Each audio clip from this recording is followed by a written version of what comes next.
اللہ نے مومنوں پر یقیناً احسان کیا ہے کہ ان میں انہی میں سے ایک پیغمبر بھیجے جو ان کو اللہ کی آیتیں پڑھ پڑھ کر سناتے ہیں اور ان کو پاک کرتے اور انہیں کتاب و حکمت کی تعلیم دیتے ہیں، اور پہلے تو یہ لوگ کھلی گمراہی میں تھے۔ بھلا یہ کیا بات ہے کہ جب احد کے دن کفار کے ہاتھ سے تم پر مصیبت واقع ہوئی، حالانکہ جنگ بدر میں اس سے دگنی مصیبت تمہارے ہاتھ سے ان پر پڑ چکی ہے، تو تم کہنے لگے کہ یہ آفت ہم پر کہاں سے آ پڑی؟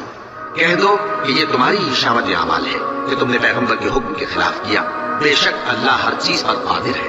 اور جو مصیبت تم پر دونوں جماعتوں کے مقابلے کے دن واقع ہوئی سو اللہ کے حکم سے واقع ہوئی، اور اس سے یہ مقصود تھا کہ اللہ مومنوں کو اچھی طرح معلوم کر لے اور منافقوں کو بھی معلوم کر لے۔ اور جب ان سے کہا گیا کہ آؤ اللہ کے راستے میں جنگ کرو یا کافروں کے حملوں کو روکو، تو کہنے لگے کہ اگر ہم کو لڑائی کی خبر ہوتی تو ہم ضرور تمہارے ساتھ رہتے۔ یہ اس دن ایمان کی نسبت کفر سے زیادہ قریب تھے، منہ سے وہ باتیں کہتے ہیں جو ان کے دل میں نہیں ہیں، اور جو کچھ یہ چھپاتے ہیں اللہ اس سے خوب واقف